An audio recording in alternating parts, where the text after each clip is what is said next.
you for coming out and for inviting me. As you all know, the Sutton Company is best known for the fact that we are old school. We are not yet quite caught up to modern times. Hence, I don't have a PowerPoint. I will be doing it old school. So,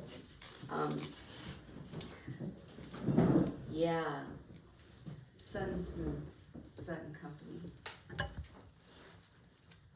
I never was supposed to inherit. I'm gonna start with that.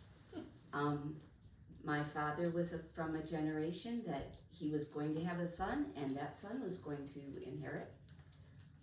He ended up with 5 daughters. Poor guy at home, he was overwhelmed with 5 girls. And so the next plan, there was a plan.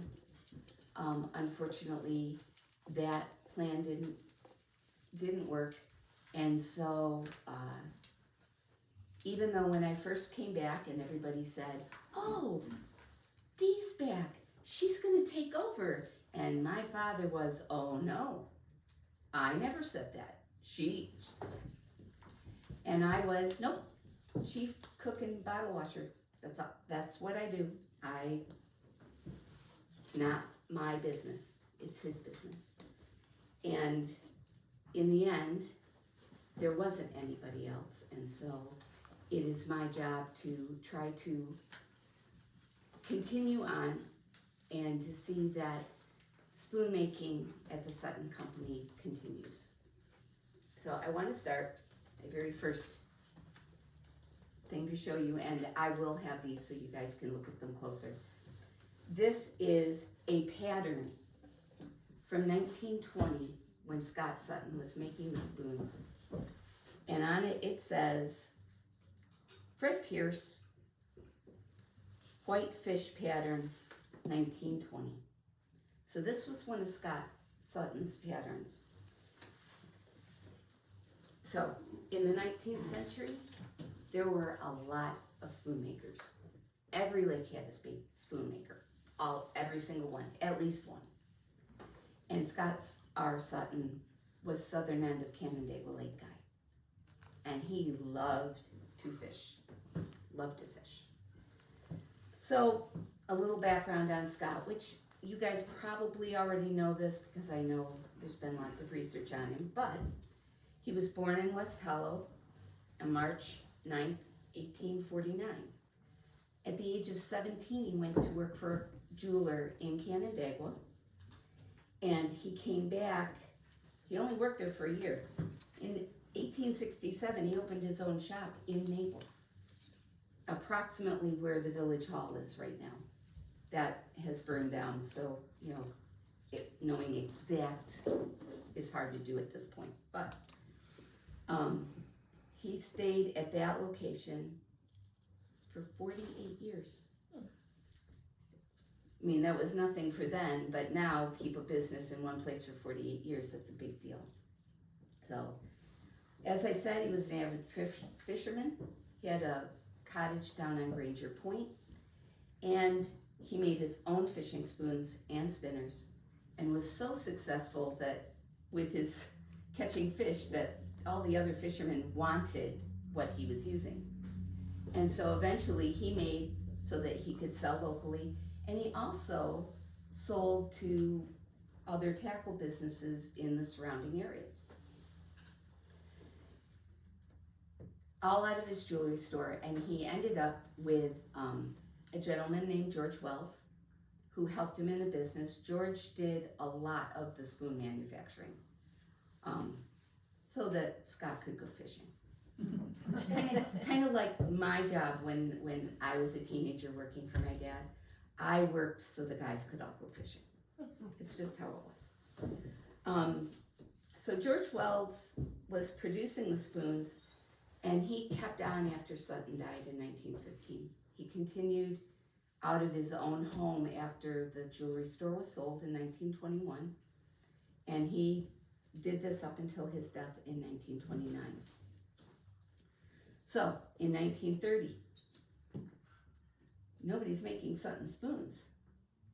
And Sutton's daughter, Anna Camp, doesn't want to make Sutton spoons. She's got enough to do. She's got her own businesses. And so she's going to auction everything off. All the jewelry stuff, all the spoon supplies. And my grandfather, so Jack Stafford, or John Sr., whichever you want to call him, we always called him Jack, John C. Bowles, Henry Manahan, Harry Stone, they went to Anna Camp and said, we want the spoon equipment. Because they all fished with Sutton spoons, and they didn't want Sutton spoons to go away. So they're thinking, we'll buy the equipment, we'll make the spoons, we'll always have them to fish, we can sell them to our friends and we'll pay for our own habit. So when they bought all the equipment, of course they needed somewhere to put it. Does anybody know where it went? Upstairs here, this building, second floor of the Morgan Post Company building. Now, out of those 4 men, the other 3 were a little more content to let somebody else actually make the spoons. The only one that continued doing it was Jack Stafford. And he stuck with it. And on May 21st, 1930, he filed for his doing business as certificate under the name of the Sutton Company in Ontario County. Now, it was really important that he keep the Sutton name. Brand recognition was everything back then. Reinventing a brand was extremely difficult. So, hence the Sutton Company, with some things that were made were under the name of Stafford Tackle. But it was doing business as the Sutton Company. In 1944, we moved from up here to our present location at 120 South Main Street. Rose Toby had stopped doing business out of her building about 1940-ish, because all the guys went off to war and she just couldn't run it on her own. So in 44, she leased it to Jack, who moved in, started selling men's clothing, as well as all the fishing tackle, and we bought it outright in 1947. So I believe that makes us the longest running business in one location in Naples, which is, again, quite an accomplishment. So, back then, as you guys all know, spoons were cut out with these. And then every single spoon had to be filed down with one of these. Because otherwise, you pick up one of them, you're gonna slice your hand open. How do I know that? You do. I know that very well. And my father's very first job for the store was filing. That was his responsibility. So he knows all about that too, or did.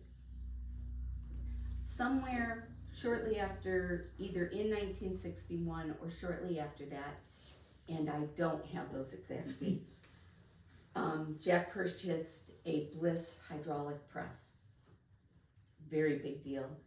And what he did is he began having blanking dies made to go with that. There's the press. There's a picture of one of the blanking dies that we use. And what that did is that eliminated the need to hand cut all the spoons out. It eliminated the need to file, and it meant that the spoons were a little more uniform. You know, they all get cut out, and it works really well. So right now, today, I counted, we have 27 different model numbers, so 27 plus the hemlock spinner, so 28 different blanking dies that have to be interchanged in and out of the press. What this also meant, though, is that some of the lesser known spoons less popular spoons were dropped from production because they required so much work and the dies were so expensive that they didn't feel they could justify buying for every single thing they made. Plus, on one of these somewhere, maybe just on one of the drawings of the spoon model numbers, there are spoons that go like this. And to try to make a blanking die for that was, I think they were told, I don't think so. So, now today, every single spoon starts out as part of a 50-pound roll of copper or brass. So they're about this big, and yes, they do weigh 50 pounds. I know, I carry them. And they are either of very thin spring brass, which if you squish it, it will pop back into shape. The bigger spoons are made from half hard brass so that they hold their shape when the fish bite on them really hard, or thicker copper and soft brass, which are the heavier spoons. And each of these rolls of metal that we buy are cut to a specific width. So some of them are this big, some of them are this big, to fit the corresponding forming dies, so there's no waste. The waste is very minimal. So when we go and we pound them out, this is what we end up with. So the spoons come out really uniform. This is how wide this particular strip is cut. This was from 88s that we blanked out yesterday. And there's just enough on the side so you don't have to worry about a side getting cut off or an end. So that's how it starts. And then the blanking die on the end. So we have these coils, we put it up on basically a horizontal turnstile. Looks like a giant record player. And they're put on there. Somewhere I don't think I have a picture of that. Oh, actually on this one it does. It's the piece of cardboard there because I put cardboard on the top of it to keep the metal from flipping off. Keeps it a little easier to control. But you take the end of the metal, slide it into the slit in the blanking die, and it's just pull, clunk, pull, clunk, pull, clunk. And so at any model number that we do, we're blanking out anywhere between 1,000 to 5,000 spoons at a time. And that has everything to do with what weight of metal we're using and what size spoon we're blanking out. Because obvious, the little teeny tiny number 5s, you can get a whole lot more spoons of those out of a 50-pound than the 06, which is this long. So it has everything to do with that and how heavy the metal is. But we take them then, they fall down under the press into a cardboard box, and then we take that upstairs and we have to take them all out, put them in order because there is a right side and a wrong side to the metal. And when it cuts it out, you can, if you can't tell by looking at it, which sometimes you can't, if you carefully run your finger on the edge, you can tell which is the bottom, which is the top. And we put them all in order so that they're all going one direction. Store them in cigar boxes, waiting for the next stage of the process. So at any given time, we'll have 4 or 5 different processes going on. And we just move from thing to thing. You get bored with one, you move to the next. In my grandfather's day, when they barely even talked, they just moved. It was really funny to watch them. My dad and my uncle and my dad and my grandfather would just, they didn't even talk about it, they just moved. I couldn't do that, but. So once the spoons were cut, and in the old days filed, and more recent years being blanked out, they go upstairs and the model number and the company name gets stamped into the top side of the spoon using a kick press. We have 3 of them. And the great thing is, if we lose electricity, we can still work. There's no not working at the Sutton Company. So what happens is when the spoons come out, and I'll leave these so you guys can see them, they come out totally blank, obviously, and cut out. This is the underside, this is the top side, and that's what they look like. And then they go upstairs to the kick press, and we put our company name and Naples, New York on it. So it says Sutton Company, Naples, New York, and that's one kick with the kick press. And then we do the number. Now, originally doing the number, each digit was done individually. So if it was a 31, you stamped the 3, then you stamped the 1. And I actually have a funny story about that. My Uncle John did the stamping at that point, and he was supposed to be stamping out, putting the number 72 on the model. Well, instead of putting 72, he put 27 on this big spoon that was not a 27, so he had to go back. So he did the 2 and he did the 7, and then realized that he had done it backwards and showed it to my grandfather, and my grandfather said, well, just put another 7 on it. And Johnny was, but we don't have a number 727. And my grandfather was, we're not throwing all that metal away. We just got them all done. We'll have 727s until they're gone. That was how to do it. So, okay. Nowadays, we have the little dies, little teeny tiny stamps. Each spoon model has its own stamp. So there's no more getting the number wrong or getting it backwards.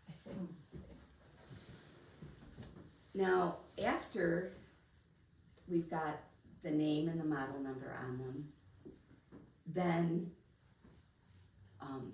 there's a couple of processes, and sometimes they move in a little bit different direction depending on the size of the spoon. So there, as I said, there's 2 different weights, and so the heavier spoons get their holes punched in them before they get formed, because to try to do it after will kind of distort the hole a little bit. So those go right from getting their name and their number on them, and they go to another kick press that is designated only for putting holes in the heavier spoons, and those are punched out both ends. The flutter spoons, though, the lighter spoons, have 2 different metals that are used. The spring brass, which is used for the really little spoons, and yeah, the little spoons is what we call them. And then the half hard is used for the larger spoons. The half hard spoons don't have to be annealed. Annealing, I probably should tell you what that is. Annealing is where you heat the back end of the spoon. You have to heat the metal so that when you form it, it doesn't wrinkle. And we use a torch. We use a blowtorch that we have mounted. And my grandfather made this really nifty tool. That's copper in there, that's cut so that you can hold the spoon in it and you're not putting your hand anywhere near the flame because it gets really hot. And you just do, I don't know if you can see it, it's a triangle shape so that only the edges of the spoon actually get heated on the back end where the cup goes. That's because you don't want to temper the metal too much, because then you have a spoon that's not going to hold up. The hole itself isn't going to hold up, but you don't want a spoon with wrinkles in it. It's just not pretty, and it doesn't plate well.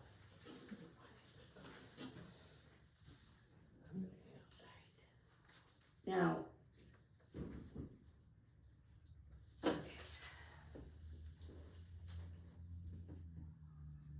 the other thing that we do only with flutter spoons is they get a hammer pattern in them. And that is not done until after the annealing's done. So about half of all the flutter spoons that we make get this hammer pattern, and they are done. We have two different sizes. I only brought the little one because it's not as heavy. But it's got all these little dimples in it. Looks like pebbles, like you poured metal over petals. And then we use this and melt lead to make the bottom piece. Pour the hot lead into there, push it down really hard with the kick press to make the mold. And then the spoon gets put in and it comes out looking like that. But the edges are really wrinkly and you can really feel it. And so what we do then, all these things that we do,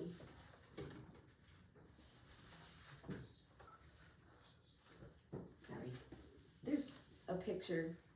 This is a spoon before it's annealed. There's a spoon after. I don't know if you can see the heat marks, but it changes color. You watch it as you're doing it until it gets the right color, kind of like baking cookies. You don't want to overdo. But after they're annealed and they're hammered, to get them a little bit smoother so that they would form up better when they were hand pounded, especially, it was important. They are put through, those of you who have come to my store have seen this, our stovepipe roller. My Grandpa Jack was a master of repurposing things. So the stovepipe roller, roll the spoon in, pull it back out, it becomes smoother and easier to end up forming.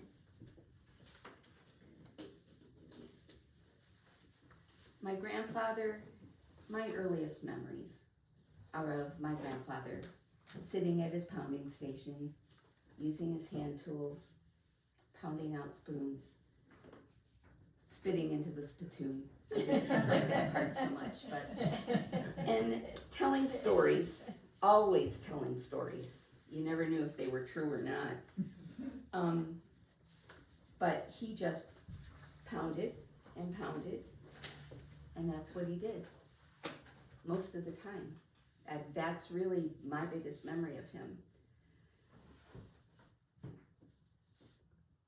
It's now, 1963-ish on the history timeline. My father, his brother, and my grandfather now have a three-way partnership. And they continued doing business as the Sutton Company. And then Johnny died in 1971. And with how much they were producing at that time, this was not a two-person job and running the store. And that's when Monty Miles came to work for us.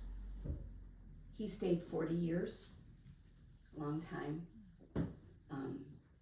And and he was closer to my father than I think my father had been with his own brother. He was an amazing man, and I promised his wife I would make sure you knew that. So now we've been using the press for over 10 years, cutting out spoons. And Monty and my dad we got this press downstairs. We're not really using it to its full capability. I think, what if we started using that to form spoons? So when Jack is in Florida every winter, we don't have to hand pound spoons. And so anyway, they started having them made. We have 7 forming dies. Unlike the blanking dies, you don't have to have one for every single model number, just like you don't with the hand tools. And our forming dies were made from Jack's hand tools. They use those as the models. So there's 7 of them. And I'm just going to address it. People often say to me, they're not handmade. They're made on a press. No, they're still handmade because the process is still exactly the same. It takes the same finessing that it does with the hand tools. I know I've done it both ways. It is the same process. And flutter spoons take about 3 hits either way. You put it in, you hit it. You slide it a little bit further, you hit it again. 3rd time, 4th if you didn't quite get that 3rd one exactly the way it needs to be to form that cup in the back of the spoon. The heavy spoons, you better place it in the right place the first time, because once you hit that copper, you're not reforming it again. It just doesn't happen. So making the decision to utilize the hydraulic press, that was pretty easy. Jack was, yeah, sure, why not? You want to spend money on that? No problem. Yeah, getting him to agree to actually use it, not so much. Did anybody here know my Grandpa Jack? Me. Well, anyway, so I have a funny story about that. It's one of my favorite stories. So we've got the new number 44 forming die. And Monty's downstairs. He is determined. He's going to learn how to use this thing. He's going to get it right. So he's down there and he's practicing. You hear him down there. Clunk, clunk, clunk. He comes upstairs with a handful of spoons, hands them to Jack. What do you think? Jack kind of looks at him. He didn't really look at him. He kind of looks at him. He hands him back and says, no, they're not any good. Monty goes back down. Does another dozen or so, comes back up. Jack says the same thing. What are you handing me these for? That machine is never going to make a Sutton spoon the way it should be made. They go around this mountain and around it. And Monty's finally so fed up. He's like, what do I do now? This is not working. So while Jack is not looking, Monty grabs one of the 44s that Jack had just formed, takes it downstairs with him. Pounding station's at the top of the stairs, presses downstairs. Monty goes back down, he runs some more, he puts that spoon on top, brings it back up, hands it to Jack, and Jack's like, are you ever gonna give up? This is not gonna work. And Monty tells him, well, what about this one? Jack picks it up, he looks at it, he says, this is not a Sutton spoon. Monty says, think again. That's the one you just pounded about 15 minutes ago and said was perfect.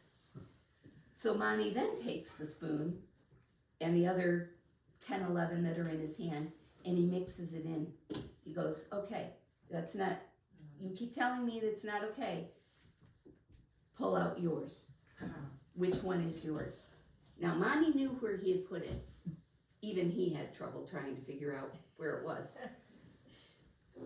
Jack never disparaged that press again. He never used it. He hand-pounded spoons until he was in his mid-80s. Never used it, but he never said that they were not good Sutton spoons, ever again. And Monty just smiled. It really has become, a legendary story for us.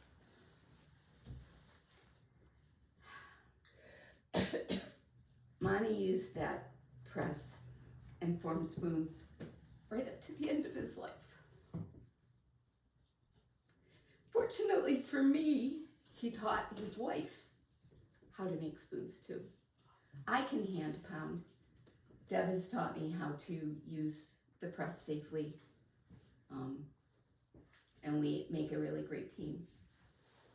But without him and without her, Sutton Spoons would not still be in business and not still maintaining.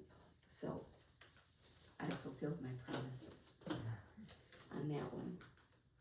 So, spoons are formed.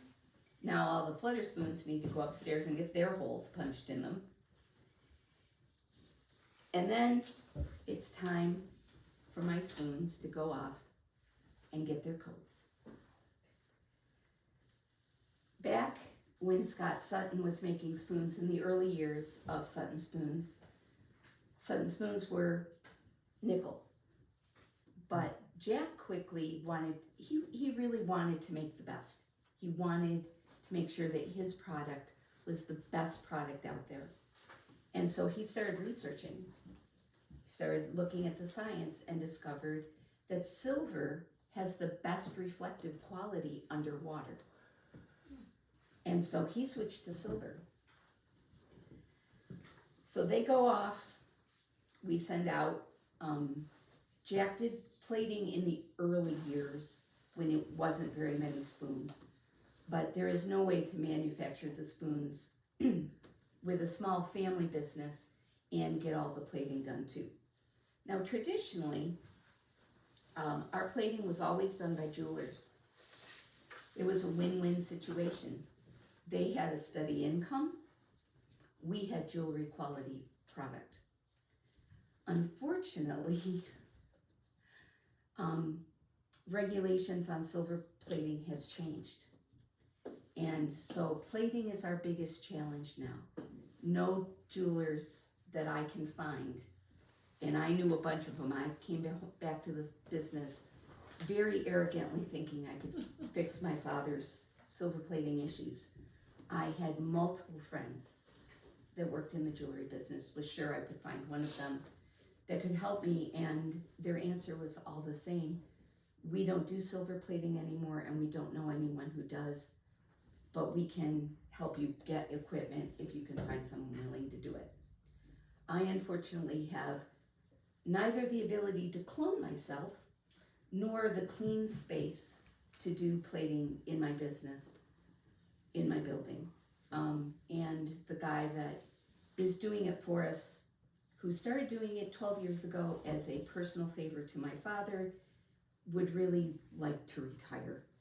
So that's my my current challenge. Anyway, so they come back to us, hopefully quickly and looking really good, and then we finish up. So we make our own rings, and that's so that they can be soldered shut and you have a solid ring, unlike most spoon makers who use split rings, because it's easier. You just put them on and go. But split rings can split and pull apart, and you can lose your hook that way. So ours actually get rolled and cut apart. There's some over here, you can see them later. And we put those on, They are soldered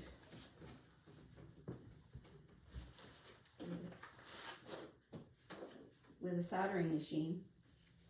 Back in the day, in the 1970s and 80s, we had 3 women working out of their home. One of them was my mother, putting rings and hooks on the spoons so that we could keep up with the demand. But they are solid, and they do their job, and they're not like everybody else's, which is important. And then finally, our spoons are put in their unique packaging. No cardboard and plastic for Sutton Spoons. They are wrapped individually in silver paper, packaged into brown paper bags in 12s, put into the myriad of boxes in the store where they live and are happy, waiting for their opportunity to go out and fish. There are fake Suttons out there. There are a lot of fake Suttons out there. And you will always know it's a fake Sutton because it will be in cardboard and plastic. But I can tell you, they will never ever fish as well as the Sutton does. Because when you make something by hand, those of you who craft know this, when you make something by hand, there is an intangible quality that goes from you to that product that you can't describe, you can't explain, but it's there. And that is what makes a Sutton spoon a Sutton spoon. The silver's important, the shape's important, all of those little details are important, but that's the intangible that you can't recreate with mass production on an assembly line. Now, not very long after I came back to help my dad, I got a phone call from someone who had always bought his Suttons at a store, and when he did that, I took the order, I sold them to him. We sold to shops all over the country. There's lots of people that fish with Sutton Spoons that had never actually been to the store or called on the phone to order one, so I didn't think anything of it. He wanted Sutton 44s. I mailed him Sutton 44s. This man was irate. He was not happy with me at all. And I remembered his name. I was like, oh, good, you got your spoons. These are not real Suttons. What do you mean they're not real Suttons? I mailed them. They're real Suttons. They are not real Suttons. I've bought real Suttons in stores before, and they come in a package with cardboard and plastic on it, like the other lures. I said, oh, I know which. He goes, they say Sutton Spoon, Sutton number 44 right on them. I said, yeah, I know they do. They're not real Suttons. He's like, I don't understand. I said, I'll tell you what. I never do this. I'm going to do this today. You go out and you fish those spoons. I want you to promise me you will take them out, you will fish them.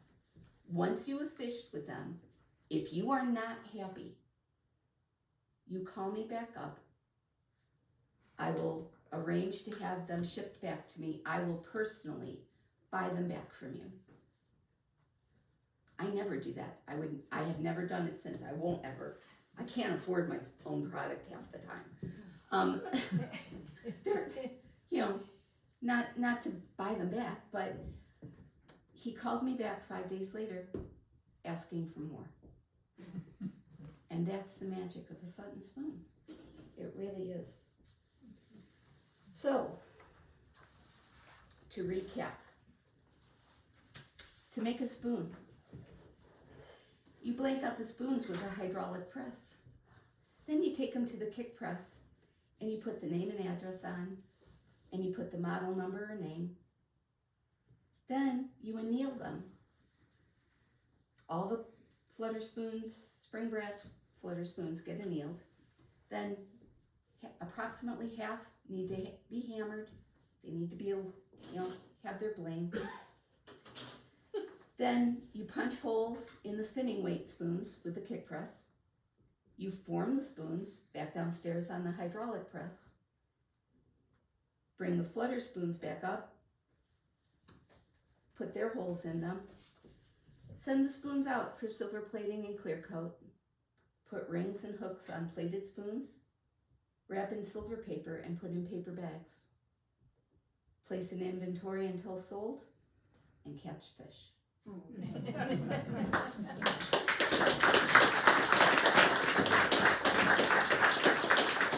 I know I threw a lot at you. I hope it was somewhat entertaining. And does anybody have questions? I have a question.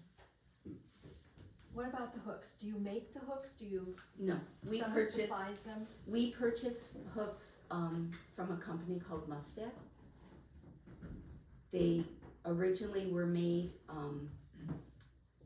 in Oslo originally. Now they're mostly made in China, but they are, at the time, they were one of the best spoons or best hooks being made, and they still are a high quality hook, and we continue to use those. Yes? Why are they called spoons? That's a fun story. They are called spoons because they still have that kind of cup shape on the one end, but the very first spoons fishing spoons, were made from silver spoons that someone cut the handle off of and fished with. So that's why they're called spoons. Yes? How widely do you distribute? Right now, we're not selling wholesale because of my plater issues, but Sutton Spoons are sold all over the United States and Canada. The furthest away I have ever shipped, I have shipped some to Argentina and Denmark, are the farthest I personally have shipped. Yes? Did the spoons change how much from the original sort of post-Civil War Sutton Spoons to when trolling and motors came in? I mean, did the technology change in a way that caused you to change spoon design? Not really, because they were originally made back when Scott Sutton was making them in the late 1800s. If you were trolling, you were using a rowboat, so you needed to go really slow. And the thing is, lake trout are lazy. If they have to work for their food, they'll just let it go.